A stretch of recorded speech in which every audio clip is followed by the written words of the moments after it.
Have you ever walked into a room and completely forgotten why you went there in the first place?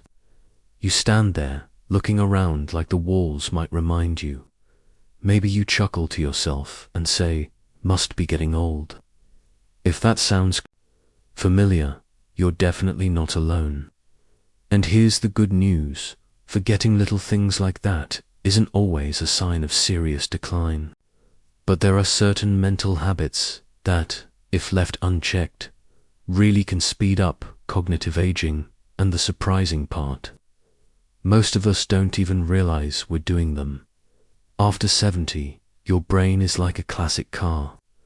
It still runs beautifully, but it needs a little more thoughtful care. You've earned the wisdom that comes with the years, but if we're not careful, some common patterns can quietly chip away at that sharpness. And the worst part, these patterns don't show up all at once. They sneak in little by little until one day your memory isn't quite what it used to be. Your thinking feels foggier, and the world moves a bit faster than you'd like. But it doesn't have to be that way. Today, we're going to talk about 4 mental mistakes that many people start making in their 70s, often without realizing it, and how you can avoid them. Think of this not as a warning, but as a gentle guide to keep your mind strong, alert, and full of life for years to come. Let's start with the first one. It's more common than you might think. It begins with something most of us were taught: to value routine. Having a comfortable rhythm to your day can be a beautiful thing. Morning coffee at just the right hour. Reading the paper in your favorite chair. Watching that one show every evening after dinner. Familiarity feels good. It gives us a sense of stability in a world that's always changing. But here's where the first mental mistake can quietly slip in: living on mental autopilot now. Don't get me wrong, routines are not the enemy. The trouble starts when your days become so predictable that your brain no longer has to think. When you stop engaging with new ideas, stop solving new problems, and stop challenging yourself, even in small ways, that's when the mind starts to coast. And when the brain coasts for too long, it starts to weaken. Think of your brain like a muscle. If you don't use it, it shrinks. And no, that doesn't mean you need to start learning algebra again or pick up 5 new languages by the end of the year. It can be something as simple as brushing your teeth with your non-dominant hand, or trying a new recipe. Even taking a different route on your afternoon walk forces your brain to pay closer attention. Small changes wake the brain up. They say, "Hey, something's different here." And that alertness builds cognitive strength. It doesn't have to be big, and it doesn't have to be stressful. Just different enough to keep your mind curious. I met a gentleman once, his name was Harold, who used to work in finance. Sharp as a tack. But after retirement, he fell into a very cozy, unchanging routine. Same breakfast, same TV shows, same weekly card game. Nothing wrong with that, but he told me, "I realized one day that I hadn't learned anything new in months, not one new thing." So, he made a small change. He started attending a weekly trivia night at his local community center. "I don't win," he laughed, "but my brain feels alive again." That's all it takes. Stay curious. Keep learning, no matter how small the topic. Now, let's move to the second mental trap. And this one might surprise you because it hides behind something we all feel from time to time. Self-doubt. As we get older, especially after 70, there's a tendency to underestimate ourselves. Maybe you catch yourself saying things like, "Oh, I'm too old to start that now," or "My memory just isn't what it used to be." It seems harmless at first, just a way of adjusting expectations. But here's the danger. When you believe your mind is in decline, you can actually make it happen faster. That's right. The way we think about our brains affects how they perform. Scientists call it a self-fulfilling prophecy. If you believe your memory is getting worse, you stop challenging it, you stop trusting it. And slowly, your brain starts to match that belief. Let me tell you about a woman named Evelyn. She was 76 when she told me, "I used to be so sharp.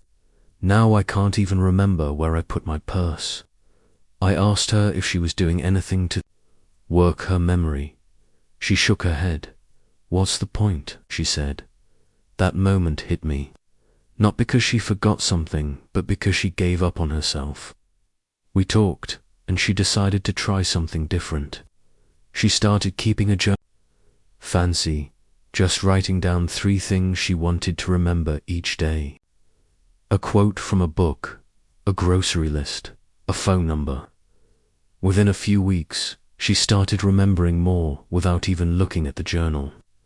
Her confidence came back, and so did her focus. What changed? Not her brain, but her belief in what her brain could do. Confidence is powerful. It doesn't mean pretending nothing changes with age. It means choosing to trust that you still have plenty of strength, mentally and emotionally.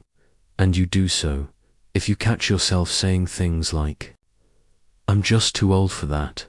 Pause and ask, is that really true? Or have I just been telling myself that so long I started to believe it? The truth is, your brain is far more resilient than you think. And every time you believe in its strength, you help it grow stronger. Now that we've talked about keeping your mind off autopilot and building confidence in your mental abilities, let's look at one more common mistake many people fall into in their 70s, often without even realizing it. It has to do with the people around us, the conversations we have, the stories we share, or sometimes don't share. Have you ever noticed how easy it is to start withdrawing from certain social situations as you get older? Maybe you don't feel as sharp as you used to.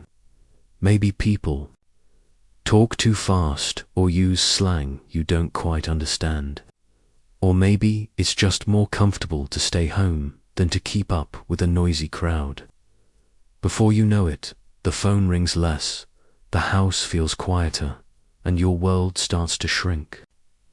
That's where the third mental mistake takes root: social isolation. We often think of loneliness as an emotional issue, but it's also a cognitive one. Your brain needs social interaction like your body needs movement.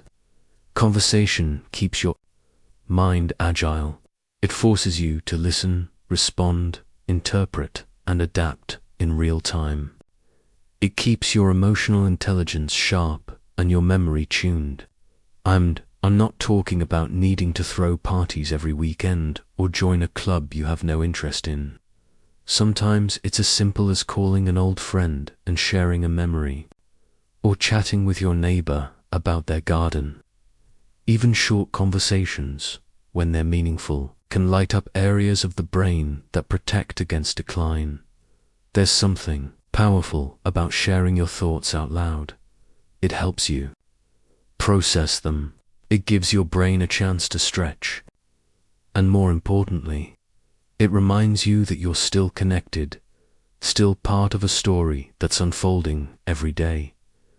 One gentleman I know, James, started volunteering at a local museum just once a week. "It's not about the art," he told me, "it's about the people. Talking to strangers keeps me sharp. I come home tired, but in a good way. Like my brain got a workout." And that's exactly it. Mental fitness isn't just about crosswords or memory games. It's about staying engaged with life, with people, and most importantly, with yourself. Now that we've uncovered these key habits that can either help your mind thrive or lead it quietly toward decline, it's time to keep building on that momentum, because awareness is just the beginning. Once you start noticing these patterns, you can begin to gently shift them.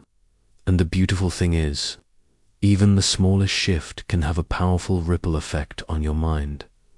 So let's talk about another sneaky mental habit that often creeps in after 70, especially for those who've worked hard their entire lives, raised families, and worn many hats. It's one I've seen in so many wonderful, accomplished people, and yet it catches them off guard. It's the habit of stopping new challenges too soon. After a lifetime of doing, building, creating, and helping others, it's natural to want to slow down. You've earned that rest. But rest doesn't mean giving up on new experiences. It doesn't mean the time for growth is over. The truth is, when we stop challenging ourselves altogether, our brains start to interpret that as nothing left to do here, and it begins to slow down with us. I once spoke to a woman named Margaret. She was 82, bright and full of stories. But she told me, I don't really try new things anymore. I've done enough.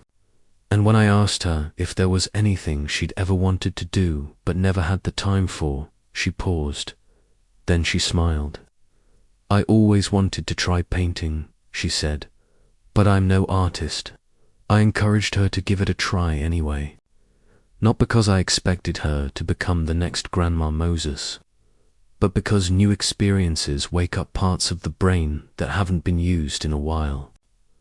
3 months later, Margaret sent me a photo of her first watercolor little garden scene, with crooked tulips and a sun that looked like a pancake. She laughed and said, "It's terrible, but I've never felt more alive. That's the secret.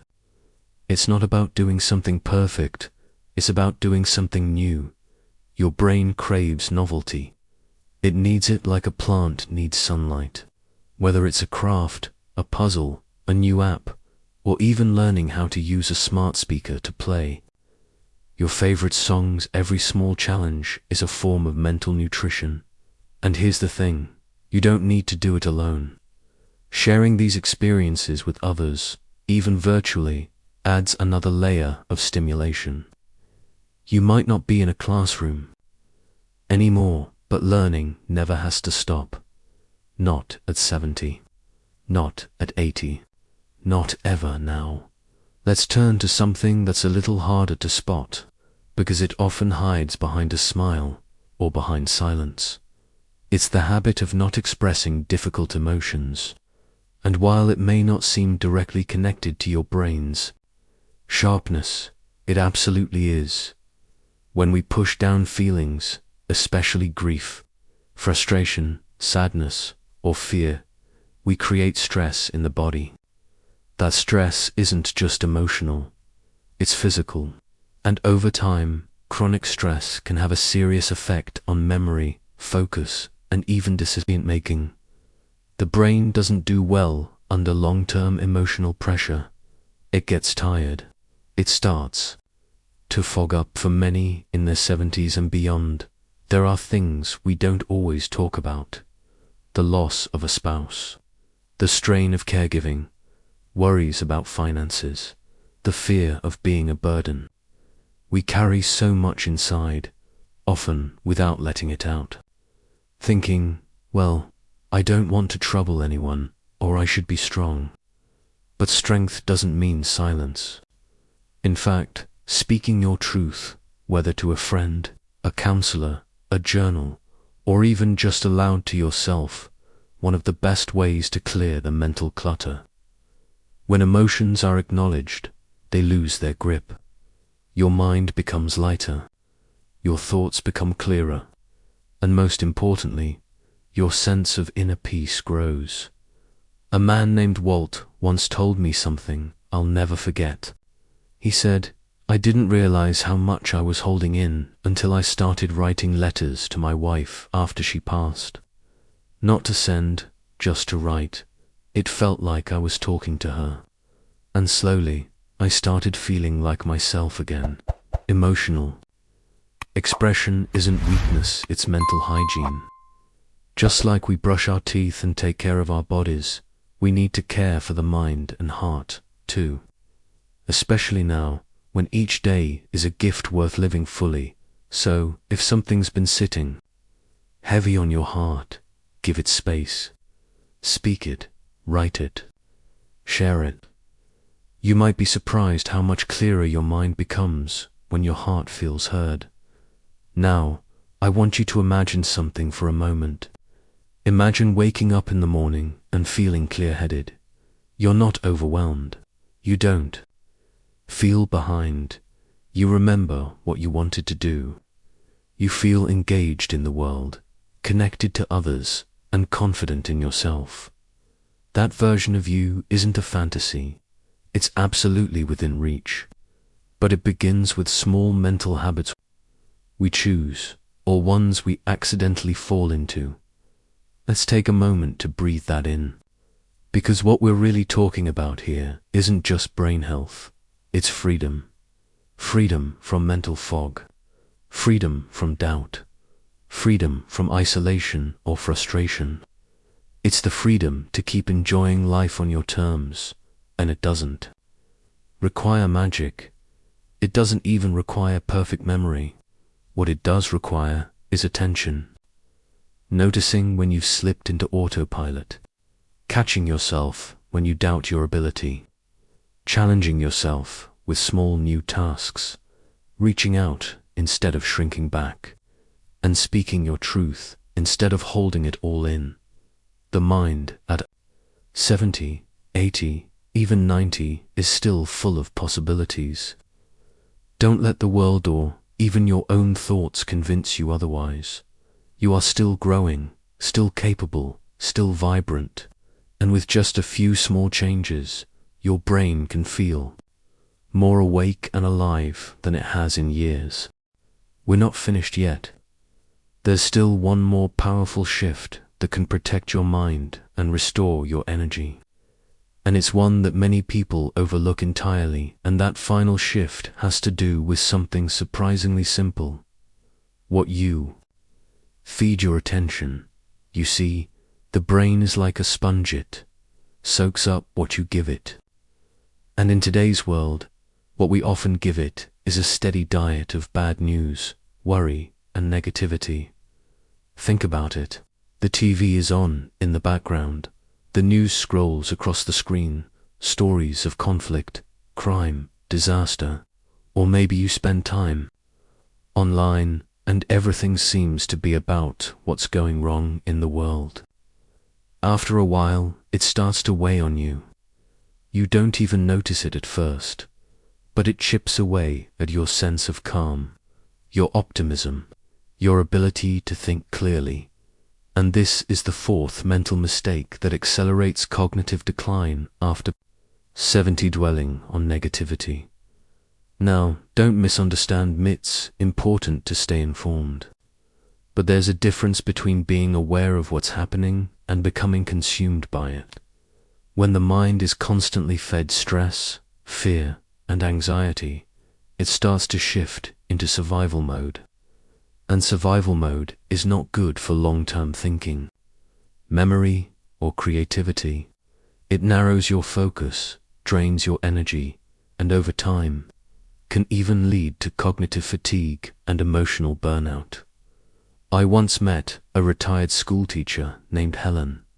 Every morning, she watched 2 hours of news, and by 10 a.m., she was already feeling anxious.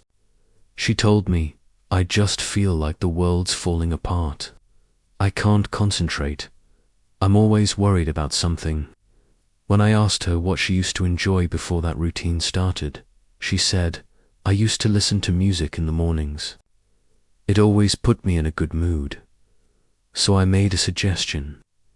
Instead of starting the day with news, why not start it with music again, or a nature documentary, or a podcast about something you love? She tried it for a week. And when I spoke to her again, she said, "I feel like myself again." I didn't realize how heavy I'd been feeling until I stopped taking it all in. The mind is sensitive, especially as we age. That's not weakness, it's wisdom. Your brain has been processing life for decades. It knows when something doesn't feel right. So listen to that inner nudge. Be mindful of what you're watching, what you're reading, even who you're spending time with. Are these things nourishing your mind or draining it? You can't always control the world, but you can control what you give your attention to. And when you start filling your mind with things that make you feel inspired, joyful, curious, or calm, the whole brain responds. Your memory improves, your mood lifts, and your thinking becomes clearer. It might mean swapping the evening news for a good book, choosing to call someone who makes you laugh instead of scrolling through stressful headlines, or simply sitting outside for 10 minutes, watching the birds, listening to the wind. Your mind doesn't need much, just needs moments of peace, and those moments build up. They restore your brain's resilience. Now, I want to be very honest with you. This isn't about pretending everything is perfect. It's about balance. You can be informed and still protect your peace. You can be concerned without becoming overwhelmed. The key is to create space in your day for thoughts that feel good, that lift you up, that remind you of the beauty still present in your life, because even now, even with everything going on in the world, there is so much beauty in your life. The way the sunlight hits your window in the morning, the smell of your favorite tea, the sound of laughter on the phone, the joy of remembering something from years ago and smiling to yourself. Your brain remembers joy, and the more you give it, the more it will give back. So let's take a breath right here. Inhale deeply, hold it, and let it go slowly. That breath, that quiet is also a gift to your brain. Every time you slow down, every time you tune in to something meaningful, your mind gets stronger, more resilient, more alive.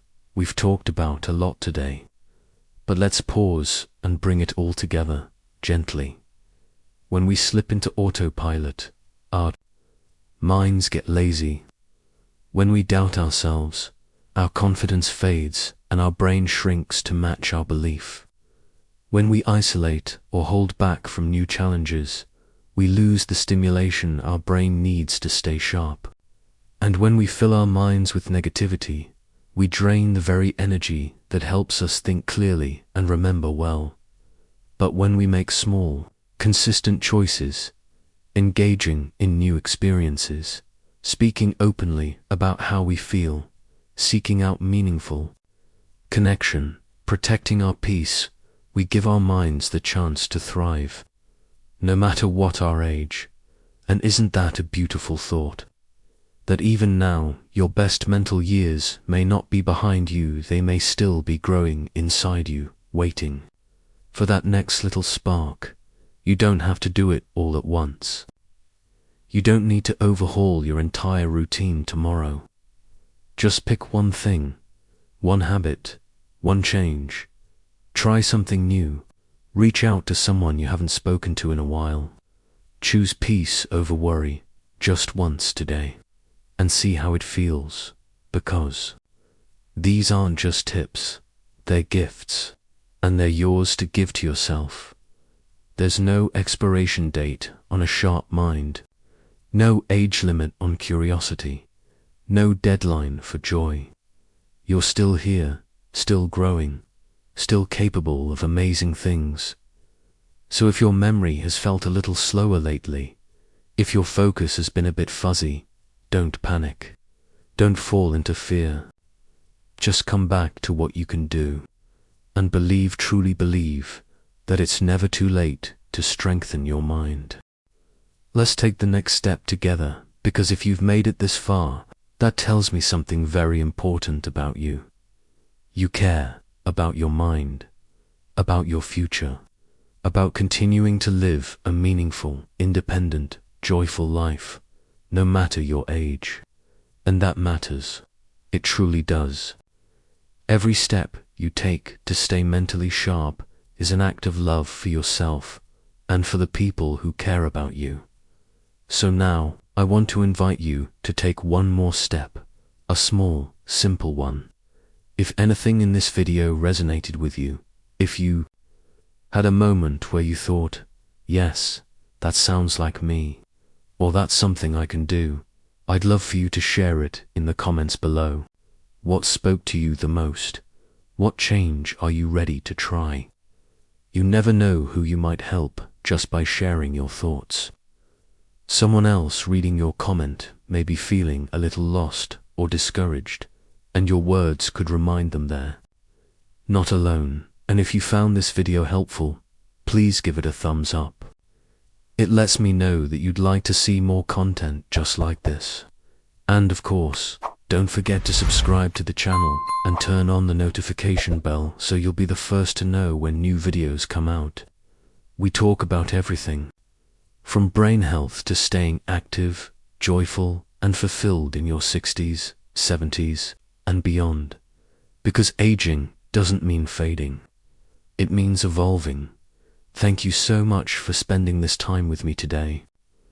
I truly hope you walk away feeling encouraged, empowered, and maybe just a little more hopeful than before.